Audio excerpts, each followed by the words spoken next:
Good evening.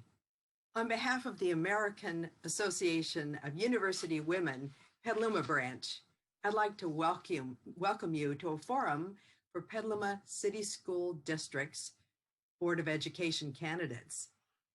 Our branch has hosted forums such as this one each election cycle for the last 65 years. This is our second Zoom one, so we're feeling pretty, expert right now. So thank you so much for joining us in this grand experiment. I'm Pam Granger. I'll be your moderator for this evening for approximately 70 minutes. Tonight, you'll only get a brief look at these four candidates, sort of a hint of what they're about, a face to go with the names. We're on sort of a tight schedule. We've noticed one of the benefits of Zoom is there won't be any interruptions for applause. And unlike Chris Wallace for the presidential debates, we do have a mute button. Tonight's forum is dedicated to four candidates running for the Petaluma City School District Board. The board is comprised of 5 trustees who are elected for 4-year terms. Approximately half of the positions are open for election each 2 years. This year, 2 seats are available, and there are 4 candidates, including 2 incumbents. The Petaluma City School District is the largest in the city and serves approximately 7,500 students. It has 2 distinct parts. The elementary district is about 8 schools located mainly on the westish side of town. The secondary district, with about 73% of the students, has about 10 schools and covers much larger territory. Not only the incorporated areas of Petaluma, but much of the surrounding county, because the neighboring district elementary schools feed into it.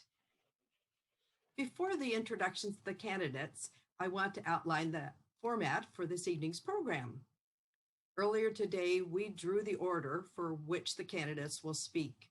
The last one to start will be the first one in the close. The order is Ellen Webster, Linda Judah, Carol Ann Street, and Sheldon Jen. The candidates will each make 1-minute opening statements, followed by our question and answer section. Each candidate will have an opportunity to speak to the questions for a minute. The questions were submitted by the branch members. Following the question and answer period, each candidate will give a 1-minute closing remark. Our timekeeper this evening is Stephanie Capps. Now you can't see Stephanie, but she's in the back room. The candidates can see her, and when they have 15 seconds left to speak, she's going to hold up a yellow card, which will sort of give them advance warning. Excellent. And when their time is up, the candidates will be alerted with a red card that they should finish their sentence and quit speaking. Well, that said, we're now going to listen to our candidates make their opening statements. We're going to hear first from Ellen Webster, followed by Linda Judah. Ellen Webster. I've lived in Petaluma for 40 years. Both my children graduated from Petaluma City Schools, and now I have 2 grandchildren attending Petaluma City Schools. I've been an educator for over 30 years, teaching English from AP to ELD, drama, student support, mentor teacher, and union president. I'm currently the veteran on the school board, spending the past 2 years as board president.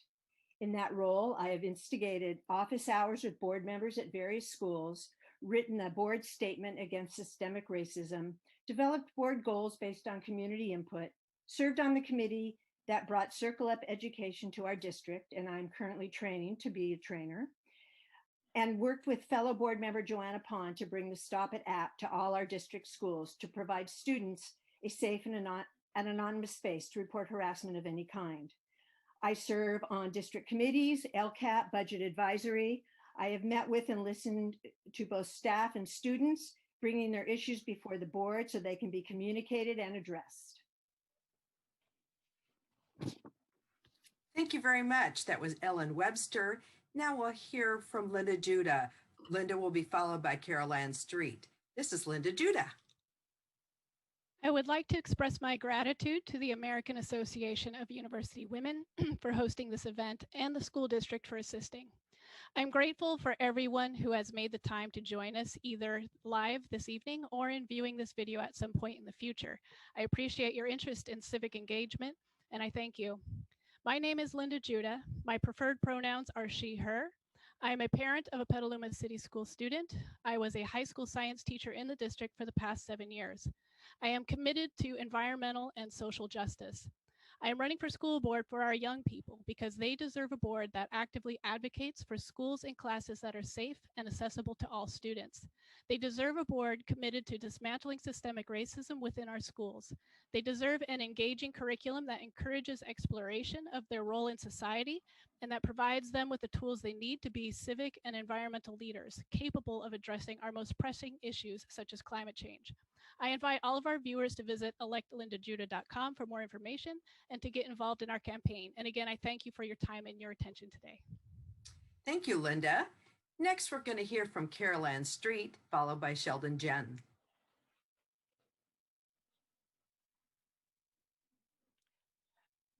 Carol Ann, she's muted. Go. How's that? Good. Okay. Hi, I'm Carol Ann Street, and I'm running for Petaluma City School Board because I believe school board decisions can directly affect a child's education. Children are our most important commodity. That is why when I was teaching the last 26 years out of 42 at Petaluma Junior High School, I wanted to be that teacher, you know, the one that made a difference in a child's life. As a school board member, I would like to continue to do that.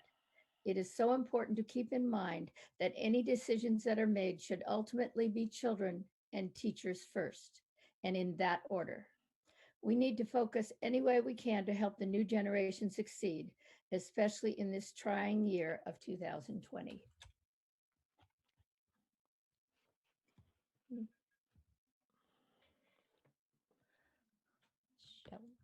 Pam. Thank you very much. That was great, Carol Ann. I'm sorry, I was pausing to wait for my telephone to stop ringing in the background. Next, we'll hear from Sheldon Jen. Thank you, Sheldon. Thank you, Pam, and thank you to the AAUW for hosting this event. 2020 has dealt us multiple crises that are challenging Petaluma's students, families, and schools. And as a community, we've done a good job so far pulling together. Families are taking on increased roles in distance learning. Teachers have adapted to distance learning and are continuously improving how they engage their students through it. And students, they're missing their classmates, and we have to find better ways of helping them connect safely with each other. But now we have to look at the longer temporal scale that this pandemic is stretching into. To plan for the long haul, we have to ask ourselves, what does success look like during a pandemic? And the answer is we have to adapt to circumstances to deliver the best education we can for our children. This means focusing on our core functions of teaching and learning and maximizing live instructional time between teachers and students. Our children's educational success is the prize that I keep my eyes focused on as a board member at Petaluma City Schools, and I hope to tell you more about that focus this evening. Thank you. That's terrific. That was Sheldon Jen. Thank you so much. So let's begin with our question and answer period. Sheldon sort of touched on it. It's our giant elephant in the room. So COVID-19, if we hear one more time, it's the unforeseen, never been experienced experience. We would all be in agreement. So let's take a look at what it would take to get back into the classroom. What do you see as the greatest challenge in safely reopening our schools, and how do we address those challenges? We're going to start with Ellen Webster. Well, obviously we are still in the purple tier, so unfortunately we can't be going back to school as of right now. One of our biggest challenges is coming up with schedules that will work in a hybrid model so that students get time in the classroom, time for social and emotional connections, and the legislature threw us a curveball by saying that schools are now responsible for both contact tracing and testing. Petaluma City Schools has identified a testing place, and the other challenge to that is making sure we get the results back in a timely manner. The other thing is making sure we have the PPE and that everybody, students and staff, feel safe at school. Thank you so much. That was Ellen Webster. Now we the same question, Linda Judah. What do you think are the greatest challenges in safely reopening our schools, and how do we overcome those challenges? Thank you for this question. So what we've seen so far in the schools that have opened and in daycares and whatnot is that there are a few key components to being able to open and open safely. And so as Ellen mentioned, testing and contact tracing are right up there. Strict rules on no sick kids being sent to school and protection for all staff. And so what that looks like is there's a study, it's not yet published, of 2 indoor day camps in San Francisco that practiced masking, physical distancing, hand hygiene, and stable cohorts, good ventilation, and self-administered testing, and they had no infections. And so really what we would need to do is look at the evidence that we have, look at the science that we have, and have that be our guide so that we are using the best information to open safely. So we're protecting not just our students, but our staff and our community. Thank you. That was Linda Judah. Caroline Street, same question. I really feel that our biggest challenge here, the question has the answer in it too. It's keeping our children and our teachers safe. And I think that until we really find a way that they won't be near each other, particularly at the high school and junior high age, where they will be wearing masks, until we find a way to enforce that, I don't think that we can put them back in the classrooms, because children that age pretty much do what they want. And I think that it has to be really put over to them how important it is that they don't disobey what any of the rules are that we've set for them to do during this time. Thank you. Thank you so much. That was Caroline Street. Sheldon Junn, what do you see as our greatest challenge, and how do we address those challenges, getting the kids back in the classroom? This has been the question that has been dominating our district and our schools since March. And we've had a lot of public engagement and committees that have been working on this, a lot of people providing input and people coming up with a hybrid model that might work. As we look at the options that are available to us, the question that we have to keep on asking ourselves is, which is the one that provides the greatest opportunity for success for our students? And again, the answer to that is the one that allows us to focus on our core mission, which is teaching and learning. We have an excellent group of teachers in this district and administrators who know how to deliver education. We don't have a really strong public health staff, and the state is asking us to be public health officials. And so I'm looking at the option that focuses our teachers on being teachers.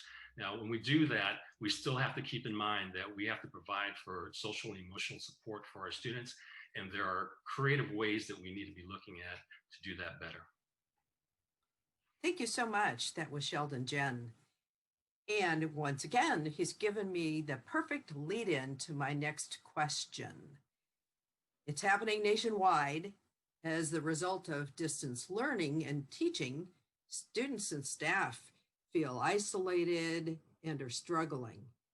What do you see as the board's role in addressing mental health issues? And we're going to start this time with Linda Judah.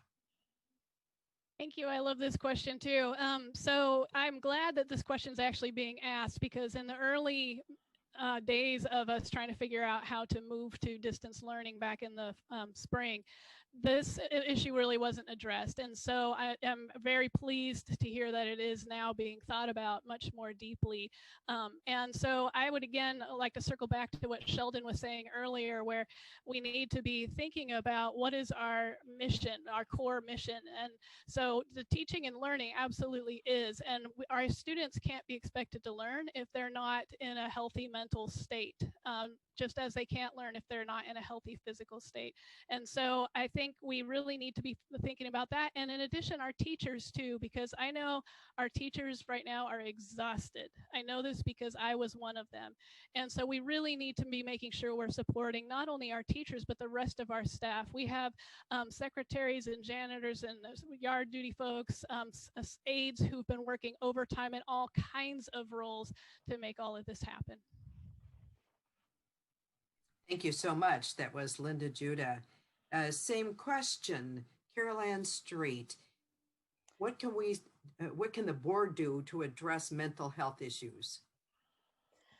Well, I've been thinking about that, and I really actually don't know exactly what the board can do to address the mental health issues. I just think that we can be there for any not complaints, but any concerns that teachers have, any concerns that people have about the children in their classes. We shouldn't at any time say, oh, that doesn't matter. We should be at first on the line to see what they need and try to provide things at that time. But I don't think we can decide ahead of time what can be provided. Thank you. Thank you. That was Carol Ann Street. Sheldon, Jen.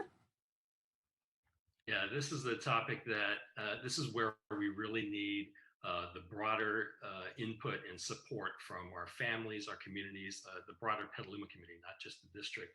We all know that education is not just academic success. It's the core piece, but we also know that social and emotional development is a key part of our educational experience. When I think back on my time as a student, you know, it's about the clubs that I was in or the sports that I played. It wasn't about history class as much as I liked history class. It wasn't those memories. And so we have to be creative about how we can stick to our core mission of teaching and learning, but at the same time, providing outlets for social and emotional development of our students. When I talk to my kids about how school's going, they tell me the same thing.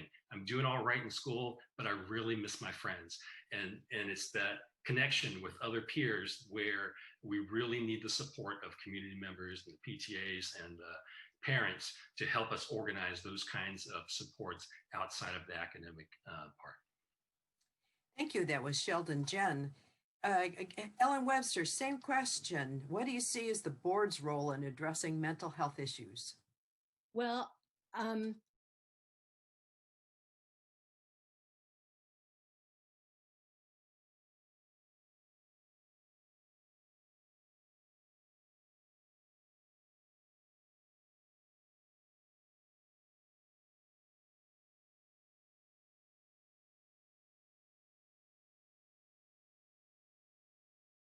I would emotional and social support as well. We have worked with some of our community partners, such as Mentor Me, Petaluma People Services, to help with developing programs that students can access online. We have a school-based mental health team composed of many guidance counselors, MFTs, and they provide all kinds of services for our students. It's not enough, but it's a start, and we have to keep working on that. We have to keep working with our community partners to make sure that we're reaching all of our students. Thank you. That was Ellen Webster. So we're going to slide on to question 3, and I'm afraid you're going to have to use your Wayback Machine, sort of your imagination, because we're going back to when kids were together. So think in terms of from a historical viewpoint and where you'd like to go one day. We know that school safety is an ongoing issue. Are you satisfied with strategies in place to protect students' physical safety? And we're going to start with Carol Ann Street. So are you satisfied with strategies in place to protect students' physical safety? I am satisfied. I just retired at the end of 2019, and I felt that we did help take care of our children when we needed to, and we tried to take out. I don't mean take out in that way. That was a poor choice of words. Uh, they wouldn't let me.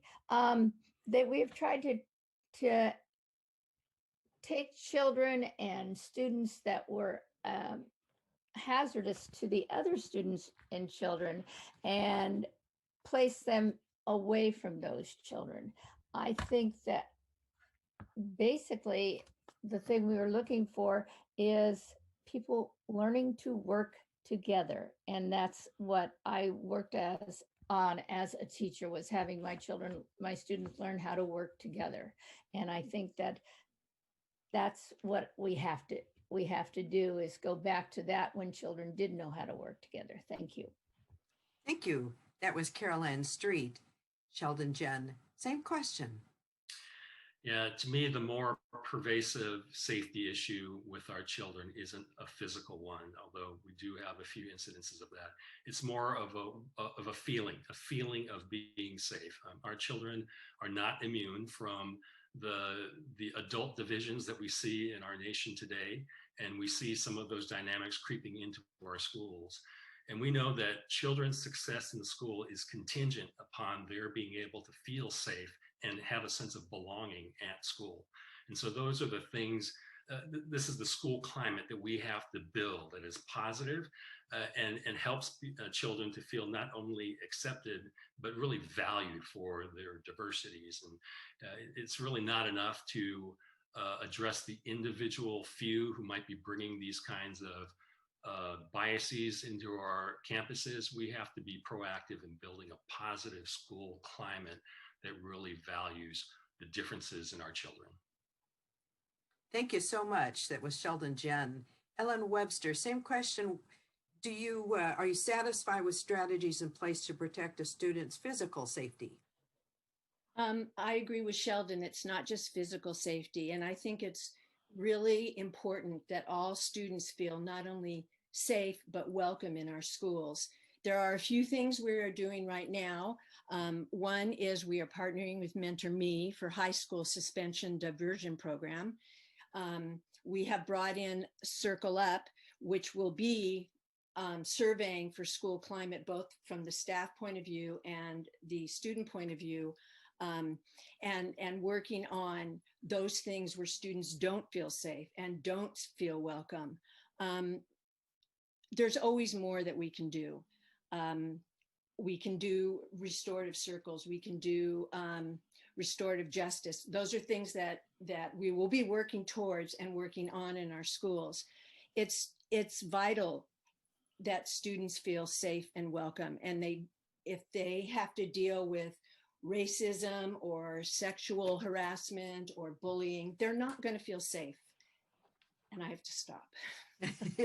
Thank you. That was Ellen Webster. Linda Judah, same question.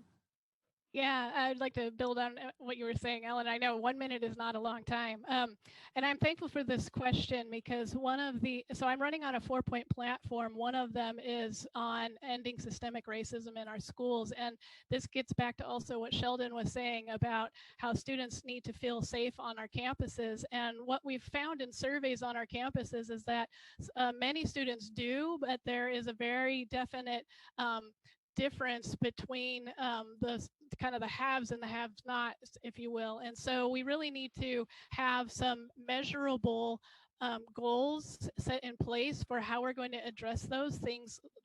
Things like looking at our curriculum to see if it is upholding white supremacist viewpoints or if it is we're including diverse voices. And so I would want to see measurable goals with outcomes and a timeline that we can peg to see if we are being successful in eliminating some of that systemic racism, and that will lead to that better school climate that Sheldon was alluding to earlier. So thank you very much. That was Linda Judah. If you thought you didn't have enough time to talk about this and you completely dodged, I was thinking maybe you might talk in physical safety on, any violence on campus from out of the campus, but that's okay. I'm going to ask you specifically about whether an increasingly diverse student population, what role can the school board play or have what has already been done to promote a climate of tolerance and acceptance. So we're specifically focusing on feelings of tolerance and acceptance amongst the student body. And Sheldon, take it away. Yeah, I want to move beyond tolerance and acceptance and move towards valued. We live in an increasingly diverse state.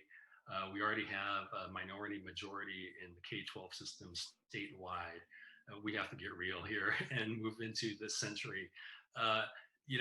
Part of what I mentioned last time about school climate is about inclusivity of the diverse population that's represented in our students. And that's what we really need to focus on. And it's, again, not just about feeling safe, but really feeling valued, that children of different backgrounds, racial, sexual, any kind, feel valued at their school. And one way to address it, as Ellen was talking about, is the circle of training that we're developing and implementing in the program. But we have to also look at our curriculum. We need to adopt texts and adopt assignments that reflect the full diversity of our community. Thank you. That was Sheldon. Jen. Now Ellen Webster, same question.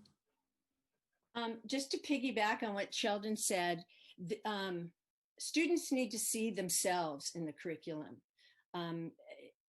I taught a women in literature class when I was at Tamales, and the reaction was, well, what about men?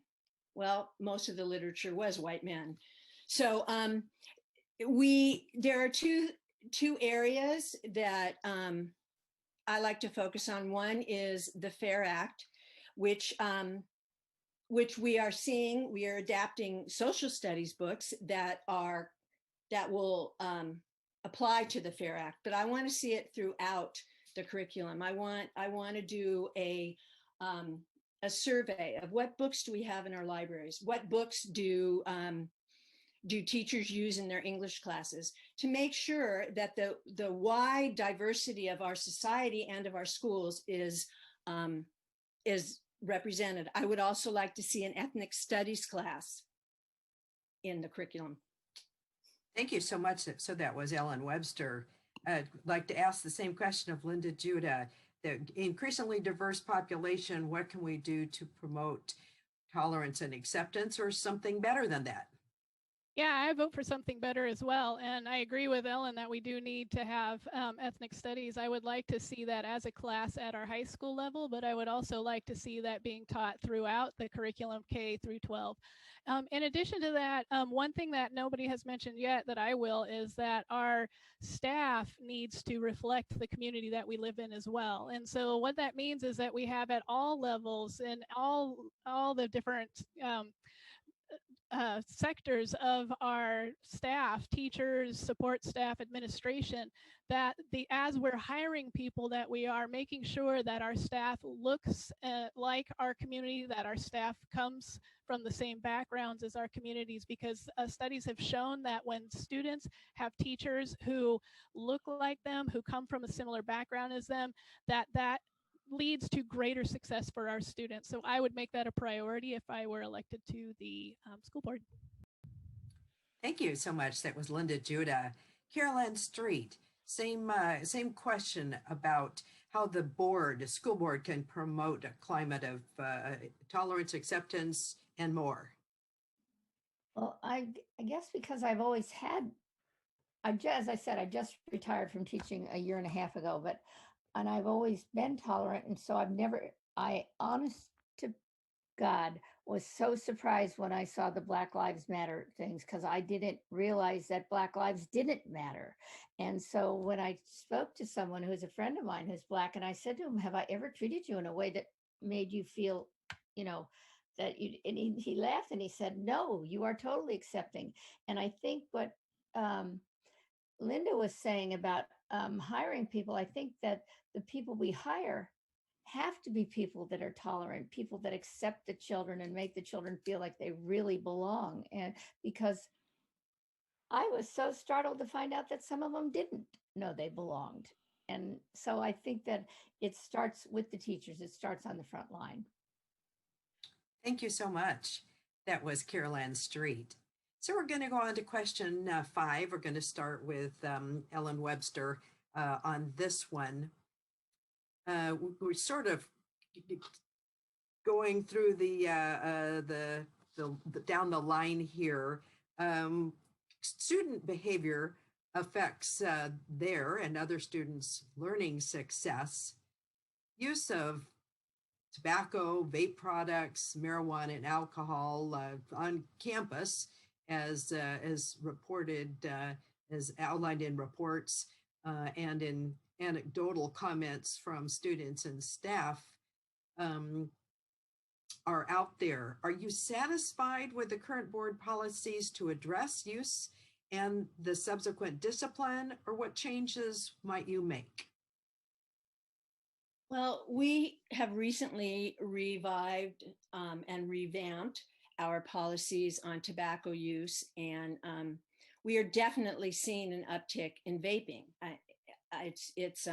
Kids don't think it's bad for them. They think, oh, I can smoke, and they don't realize that, you know, a couple puffs on a vape is like smoking a pack of cigarettes. I don't think suspension is the answer. I believe that students need counseling. They need interventions. They need to understand the reality of what they're doing.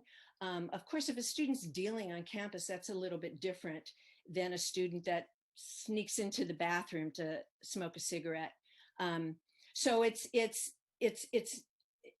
the board's policy is intervention first.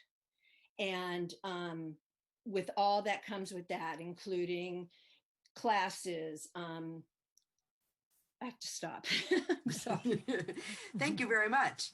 So the question again, and we're going to go to Linda Duda. The question is, with a student use of tobacco, alcohol, marijuana on campus, is reported, are you satisfied with the current board policies to address use and discipline, or should there be some changes made? I would like to, personally, I would like to see some changes made. I would like to see these types of issues treated as the health issue that they are, as opposed to being a punitive approach, which is what we have had historically. It's been shifting and changing, to be sure. But again, I would like to see us really address this issue from a stance of how do we support this child who is doing something that is not good for their health.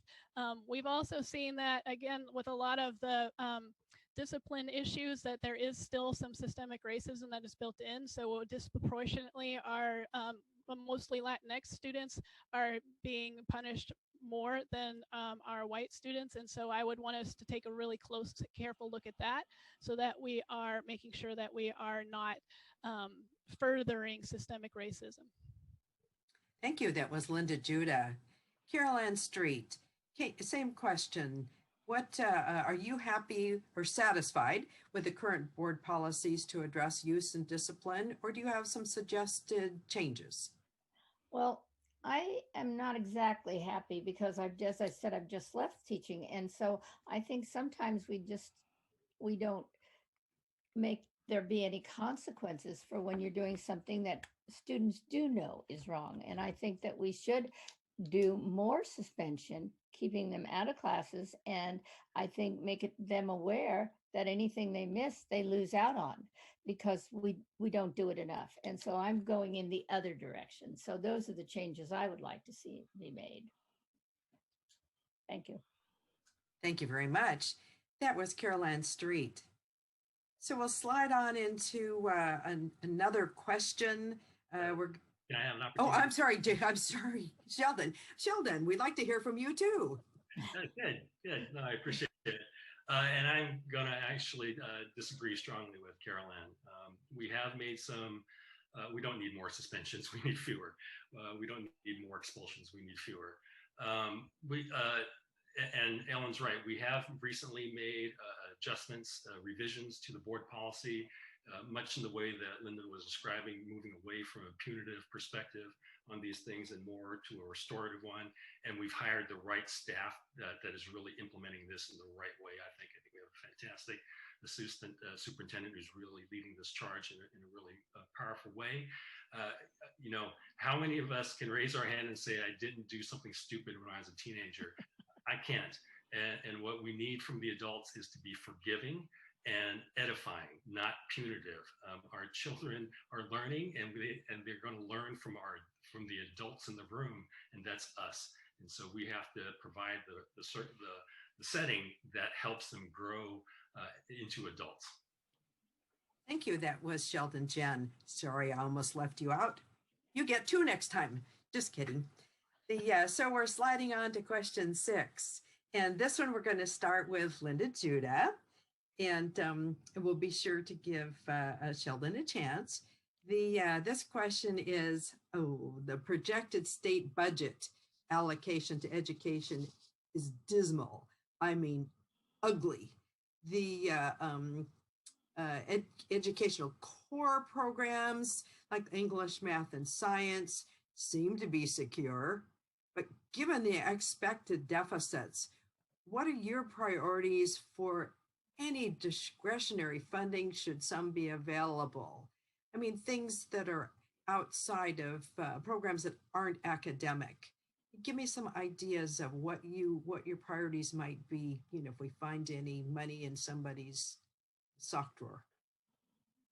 If we find some money in someone's sock drawer, that would be amazing, because so far the budget impacts are not looking great, as a number of people have mentioned already. I was just in contact with Chris Thomas earlier this week to see if she had any updates for us on that, because she did report out on this back in September, and she says so far there really is not. And I actually reached out to Assemblymember Levine's office. He was one of the ones who was able to get back to me to see if there was anything coming from the state, and they just finished their session and there's no more coming from the state. So it's going to take a massive amount of community support in all kinds of ways to help us just to maintain what we've got going on right now.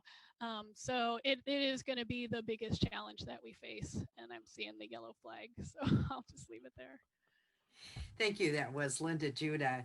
Carol Ann Street, same question. If we found funding, what programs, what would be your priorities for discretional spending? I think my priorities would be for classes that they've started getting rid of, which I think students need, like wood shop or auto shop and classes for cooking.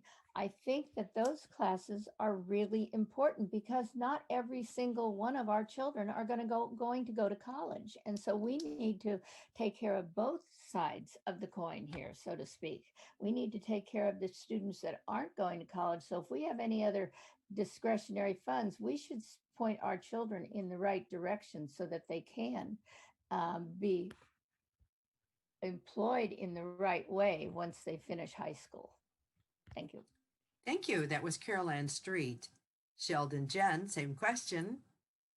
Yeah, we're not going to find hidden money somewhere. That's the sad news. Public education in California has been underfunded for so long that we've come to believe that this is the right level of spending. This is right. You have to be my age or older to remember when California was funding its education at almost the highest level in the country on a per pupil basis.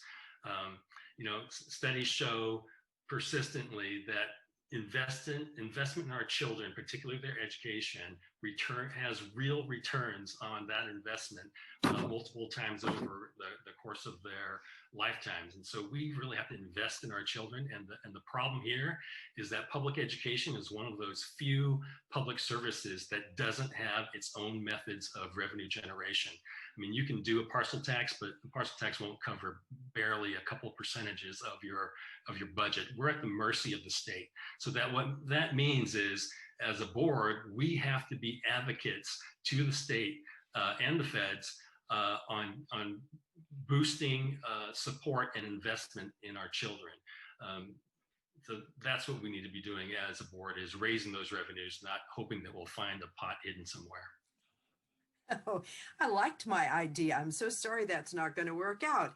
Ellen Webster, your thought on, if there was any money, what would you spend it on? Well, as a former drama teacher, the arts is, I find, very important. Every time I meet someone and they find out I teach drama and they go, oh, I was the tree in second grade. It's what they remember. The arts are vital. And we're not going to find money in a sock drawer. And the state eliminated our COLA, and they're turning us into a mental public health department with testing and contact tracing. So what we need to do is advocate at the state level. I've done that every year. This past year, I Zoomed for full and fair funding for our schools. And then we have to develop partnerships. I've sat in on a couple Zooms with community partners, the Sonoma Arts Alliance, Mentor Me, Petaluma People Services, all those, Petaluma Educational Fund, all those areas. We have to go begging, I guess. We have to develop those partnerships so that we can serve our children both in CTE classes and the arts. Thank you very much. That was Ellen Webster. So now we're going to move on, assuming I haven't overlooked anybody, right? The next question, which is our next to last question, is Title IX of the Education Code. It's actually a federal law that prohibits sex-based discrimination in educational programs and activities, including athletics. In 2018, when Caitlin Quinn commented on her webpage as a candidate for school board, she said, last time I checked, the Title IX information on the Petaluma City School website was hard to find and severely out of date, still listing staff members who are no longer employed by Petaluma City Schools. That's unacceptable, she said. Well, I can tell you that the link to Title IX is indeed prominent. It's consistent on the same page, usually the bottom right of the home page. However, a quick look indicated that there actually were some out of date, there were some staff members listed who are no longer with the district. So, you know, maybe we've got the right idea, but we're not completely, on top of that. Starting with Carol Ann Street, are you satisfied with the district's handling of Title IX complaints, and why or why not? Well, to be really honest with you, I don't know what the complaints are, so I would have no way of knowing how they were handled. I guess because my own experience is only from my own school, I didn't feel like there was a bias toward men or toward the boys. But I do think that we do emphasize a little bit too much the boys' sports, and I think that the girls' sports should take as much of our money and our time as any of the other, as the boys' sports. If we're going to provide a chance for students to go to another school to participate in something, then if we provide buses for the boys' sports, we should provide buses for the girls' sports. And that has not been normally done. I know that football is the end all and be all for most men, but there are other sports out there, and I think that we should take the time to find out how good our girls are and what they can do. And we don't do that enough. Thank you. That was Carol Ann Street.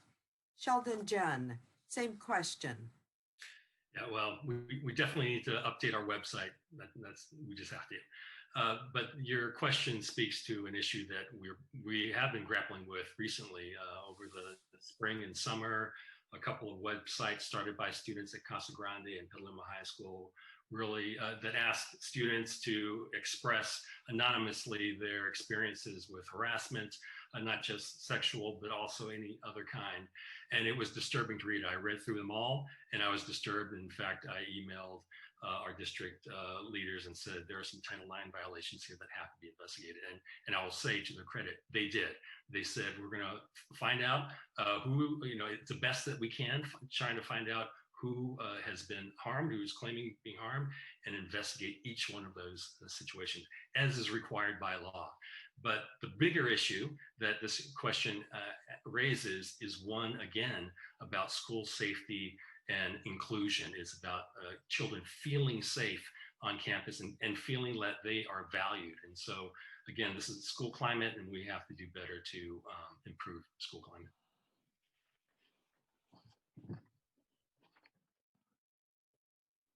Ellen Webster, same question. Are you satisfied with the district's handling of Title IX complaints? Why or why not? Well, I think I agree with Sheldon. We need to update our website. That's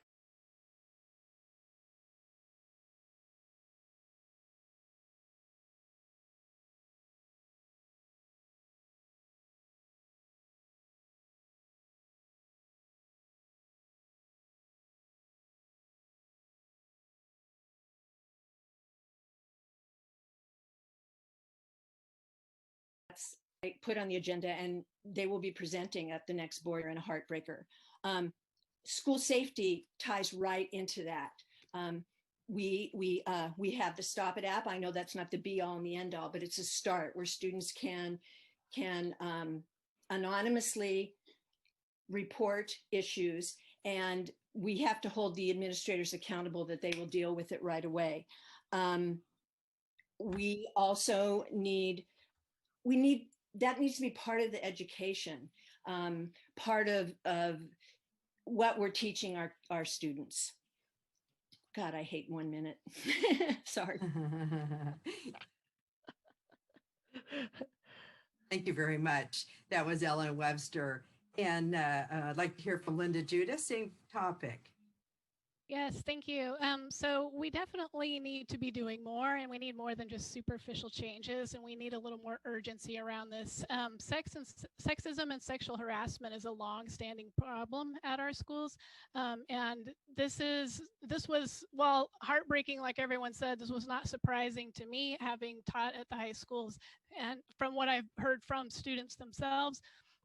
And also stakeholders have been coming to me since I've been running for office, telling me that they were not feeling heard, and that they had brought complaints, and that they did not see steps that they felt were being taken to address toxic culture. And so we need to make sure that there is a very clear process for addressing this and addressing those concerns, and also making sure that those people who do come forward with complaints know what that process is, know what the timeline is going to be for how their concerns are going to be addressed, and then getting that feedback on time, and so that they know that they are being dealt with.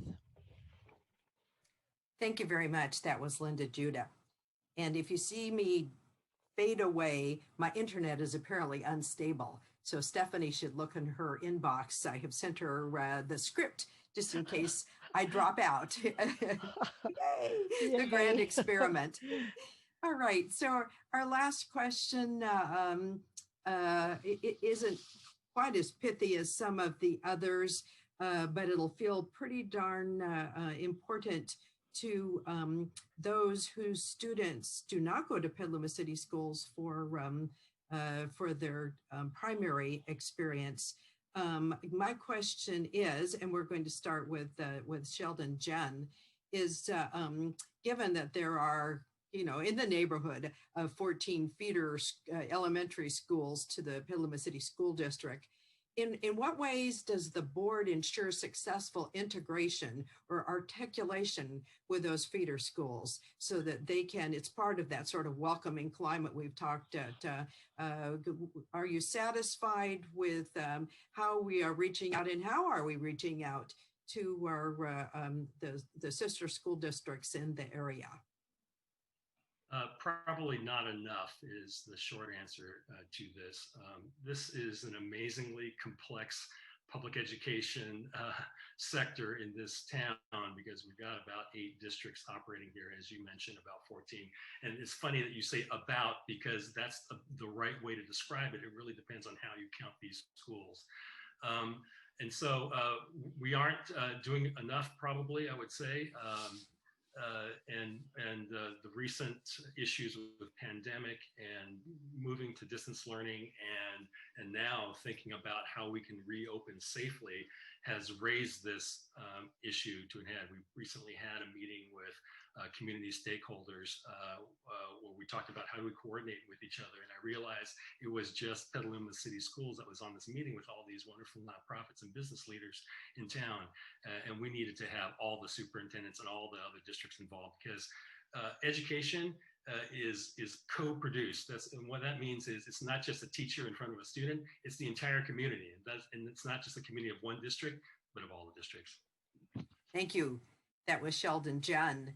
Same question for Ellen Webster, articulating, are we happy how we're doing it? Are we doing it? Well, I would agree with Sheldon that we're not doing it enough. We have all these tiny little school districts. What I would like to see, and what I've been pushing for, is vertical teaming, so that we work with these elementary feeder schools to vertically team what we are doing and how we are teaching our students and what is expected when they get into junior high or high school. I know that our superintendent has talked a lot with other superintendents and trying to bring them into the fold, so to speak. But it's not simply Petaluma City Schools that needs to do this. We need input from those schools as well. And it's right now, especially with everything else that's going on and juggling 3 million things and everybody Zooming, it's kind of fallen by the wayside. And that's not acceptable. So I would like to see more vertical teaming, more communication between the districts, because these are all our kids and we need to educate them. Thank you very much. That was Ellen Webster. And Linda Judah, same question. Yeah, so some things that I have seen that I think are useful and interesting ways of going about this is, for example, my friend Phil Takata, who was a teacher of the year for Petaluma back in 2018, he takes his marine science classes around to various of the grade schools, and his students teach the younger students about what they're learning. And so not only do they get a very rich learning experience being the one leading the learning, but then those young people are also seeing what kinds of things are going on at the high school. And I love those kinds of ideas. I know we also had Senora Morena, who is one of our Spanish teachers, did a similar kind of thing with her Spanish students, bringing students out to some of the lower grade schools to read them stories in Spanish that they had written. So programs like those, I think we really can do a lot to support. And in addition, having our students out in the community at Broad doing work, restoration work is one of the things I did with my students. Really getting kids out there into the community, into those other schools, allows those other students and families to see what's going on. Thank you very much. That was Linda Judah. Carol Ann Street, what do you think about, are we successfully integrating and articulating with our feeder school districts, or could we do more, and if so, what? Well, I think that we were doing more before, and that it's fallen back in a way, because we used to send some of our older students. We would send some of our 7th and 8th graders over to the elementary schools, and they would spend time talking to them and telling them what they were doing at their school, what we were doing at our school. And we've been doing less and less of that over the years. And I think that we've lost something by not doing it. I even remember my own children. My youngest are 35 years old now, but I remember them going to the feeder schools when they were in high school, and they went with their I can't even remember which teacher it was that they went with, but I remember them going and them coming back, and they were really excited about having met the younger children. So I think we need to do more of that. And I think we need to get back to more of that, where we would fund the chance for children to visit other children so that they got to be more, so that the community was a community rather than this school to that school. Yes, thank you. Excellent. Thank you. And thank you to all of you for your very thoughtful comments on these questions. The time just actually feels like it's flying by on a thread of internet. So now it's time for those closing remarks. Each candidate will have an opportunity for a 1-minute wrap up. Just to remind you, the order we're going to go is Sheldon Jen, Carol Ann Street, Linda Judah, and Ellen Webster. So Sheldon Jen, take it away. First, I want to thank Pam and Stephanie and the AAUW for arranging this event and hosting it. I'm really thankful for that. I also want to thank the 3 other candidates here with me. It takes courage to step up and volunteer for this stuff. And it's a heavy commitment, and I think we all deserve the thanks of the community for being willing to step up and work with the district during this challenging time. I'm really proud that I've earned the endorsements of the Petaluma Federation of Teachers, the Petaluma Argus-Courier, the Sonoma County Young Voters, and the Sonoma County Democrats. But the endorsement I most need is your vote, and so I hope that I've earned it. I have lived the promise of public education. I'm a son of immigrants who really relied on public education to open the doors of opportunity for their children, and it worked. I'm a professor at a university now, and I'm a father of 2 kids in the district and a husband to a teacher in the district. And I'm going to bring all these perspectives to the board as I keep the focus on student success. Looking forward. Please check out my website, sheldon2020.com. I didn't get a chance to talk about dual immersion, which is something I want to bring to Petaluma City Schools. Thank you very much. Again, that was Sheldon Jen. Carol Ann Street, what message would you like to leave us with?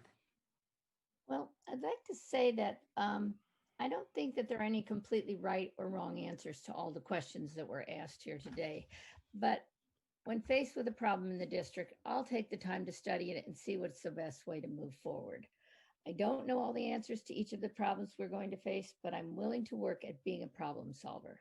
I will study the problem at hand by going to workshops. I'll discuss the problem with people that are knowledgeable, and I will really work hard at this, which is what I've done with every other job I've had in my life. Thank you. Thank you so much. That was Carol Ann Street. Now, Linda Judah, what would you like to say?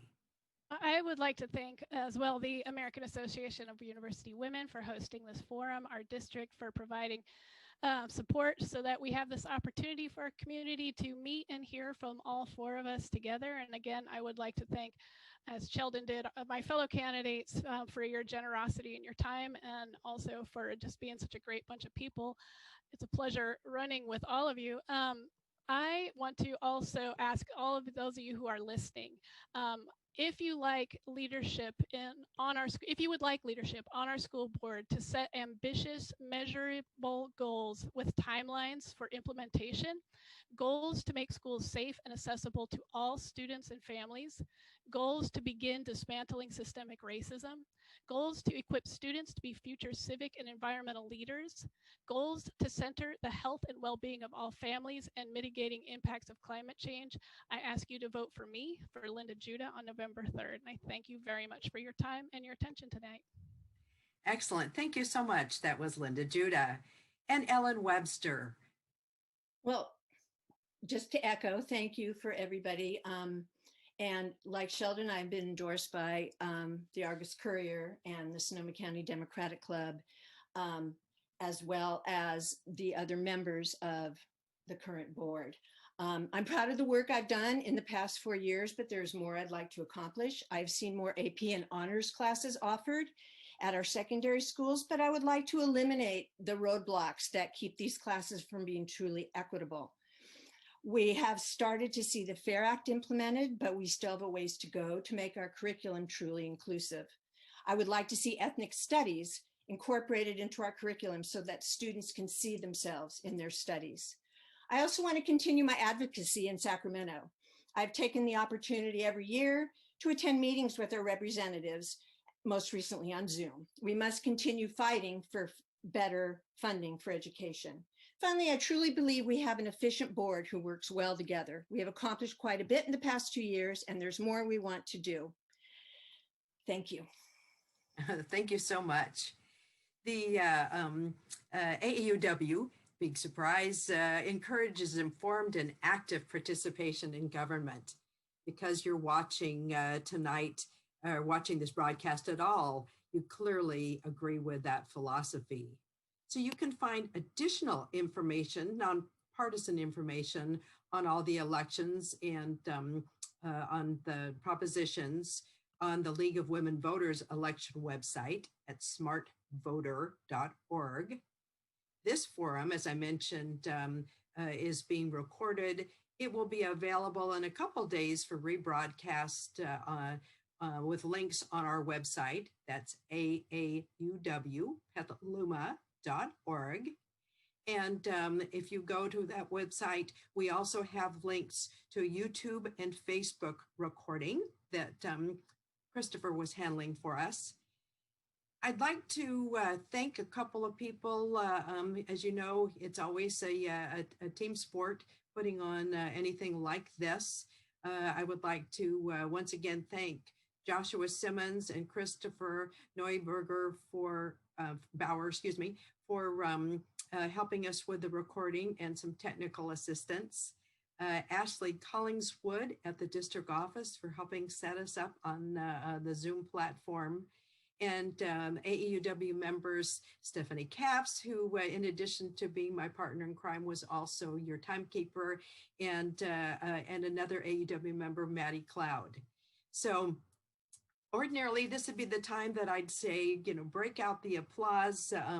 Unfortunately, you all can't be there, but I'm going to clap because I've got this square. So thank you so very much. Sheldon said it well when he said that this is putting a lot of commitment. So for being willing to serve as your elected representatives, we thank you. So on behalf of AAUW, I ask you to remember to vote on November 3rd. You know what I always say, vote early, vote often, just not in the same year. Thank you very much and good night. Thank you, everyone.